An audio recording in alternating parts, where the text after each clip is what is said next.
Please don't embarrass me tonight. Those were the last words my husband whispered before we stepped out of the car. Not you look beautiful, not I'm proud of you, not even thank you for coming, just for words that landed on my heart like cold stones. Please don't embarrass me. I remember sitting there for a second, my hand still resting on the seatbelt buckle. The parking lot lights reflected across the windshield. People in elegant uniforms and formal dresses were walking toward the grand ballroom entrance. My husband, Daniel, adjusted his expensive tie and looked at me with the same expression he had been giving me for years. A mixture of irritation and disappointment. As if my very existence created problems for him. You understand what I mean, right? He asked. I swallowed hard, of course. Good. Then he stepped out of the car.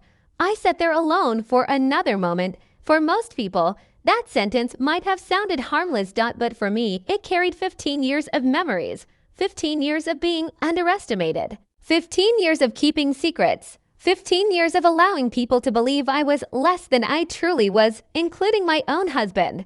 Especially my own husband.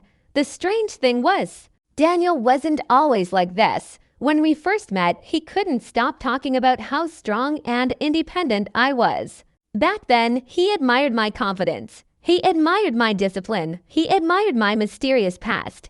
Or at least he thought he did.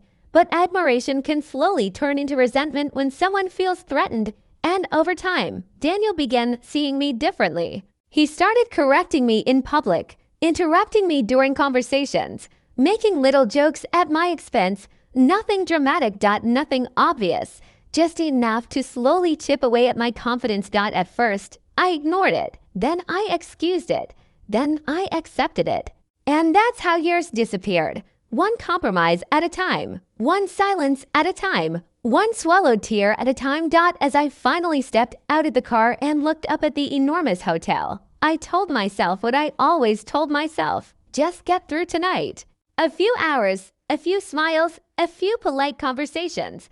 Then it will be over. I had no idea that everything was about to change. Because inside that ballroom waited a man I hadn't seen in almost 20 years. A man who knew exactly who I was. A man who knew the truth. And before the night ended, he would salute me in front of everyone, including my husband, including every person who had ever underestimated me.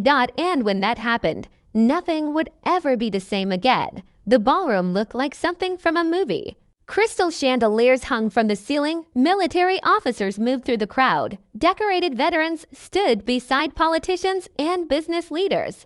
The event was a military appreciation gala. Daniel had been invited through his company. For weeks he had talked about how important it was. How many influential people would attend. How valuable the networking opportunities would be. To him, tonight was about status. About appearances. About impressing the right people. To me, it was simply another evening pretending to be someone I wasn't.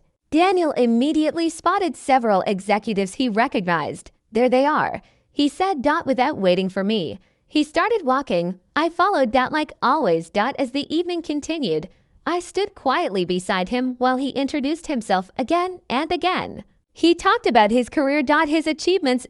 His investments. His future plans. And whenever someone asked what I did, Daniel answered before I could. Oh, Olivia keeps things running at home. Then he would laugh. And trust me, that's a full-time job. Everyone would smile politely. I would smile to but inside, something always hurt. Not because there was anything wrong with being a homemaker. There wasn't. The problem was that Daniel never told people the full truth because he didn't know the full truth himself. There were entire chapters of my life he had never bothered to understand. Entire years he dismissed as unimportant. Years that had shaped everything I became. Years that connected me to people far more powerful than anyone in that room. But what I didn't know that night was that one of those people was already watching me from across the ballroom. Watching quietly, watching carefully, recognizing me immediately. Even after all those years, I felt the stare before I saw it. A strange feeling, like someone had suddenly opened a forgotten door to the past. I turned and froze. Standing near the stage was an elderly man in a decorated military uniform. His chest carried more ribbons than I could count. Several officers surrounded him. People shook his hand constantly. The respect in the room seemed to orbit around him. Yet his attention wasn't on them. It was on me. For a moment, neither of us moved. Then his eyes widened.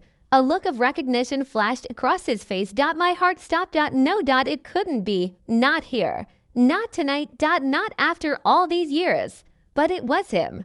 General Richard Hayes, the man who had once changed the course of my life forever.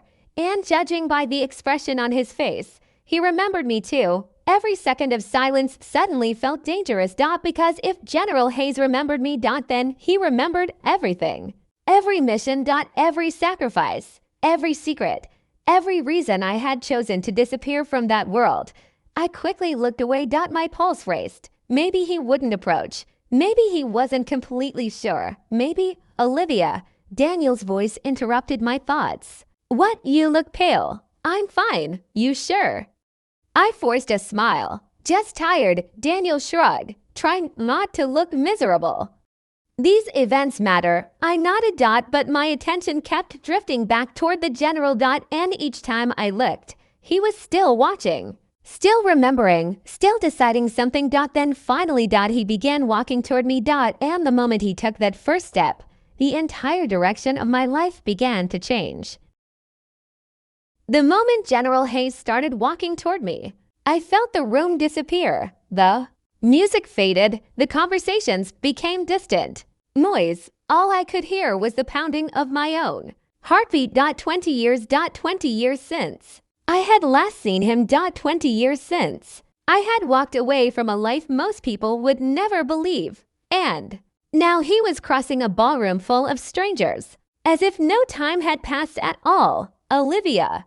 Daniel looked at me again. You seemed distracted. Before I could answer, someone behind us spoke. Excuse me. The voice was deep, calm, and unmistakable. Daniel immediately turned. His eyes widened. The reaction was instant. Everyone knew who General Hayes was, even Daniel. The general extended his hand. Good evening. Daniel practically jumped forward. General Hayes, it's an honor. The general shook his hand politely. Then he looked past him, directly at me. For several seconds, he said nothing. His eyes softened, and suddenly I wasn't standing in a luxury hotel anymore.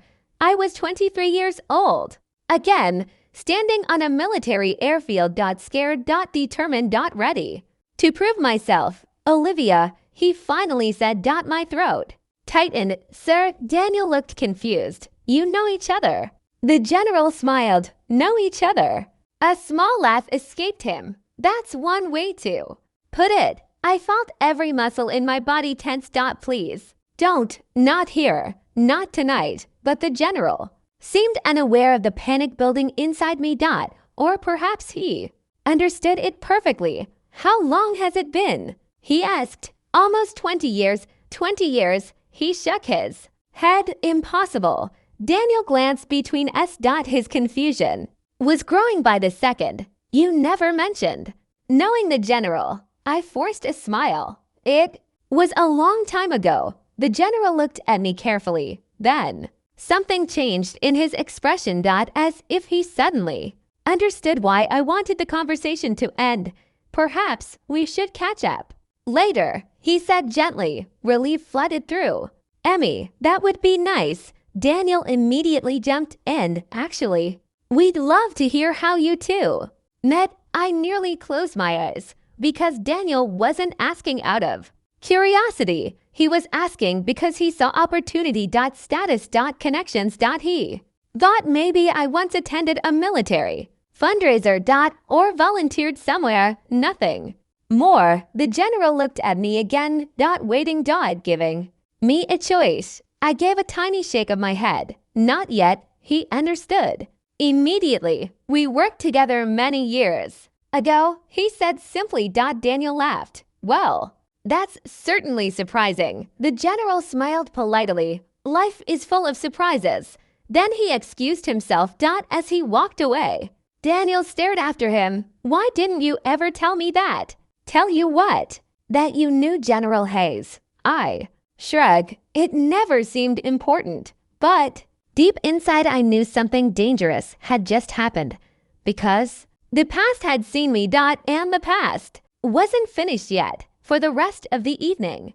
Daniel became obsessed. Every few minutes he brought up the general again. How exactly did you meet? What kind of work were you doing?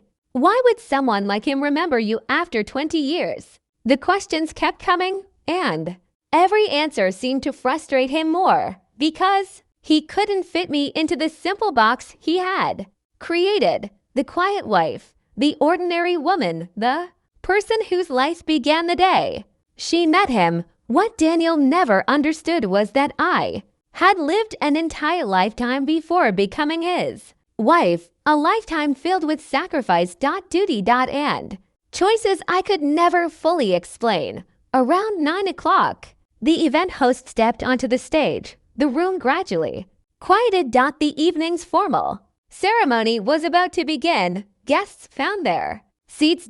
Daniel and I sat near the middle of the ballroom. General Hayes occupied a table near the front. As speeches began, I tried to focus, but something felt different. Several times, I noticed officers looking toward me.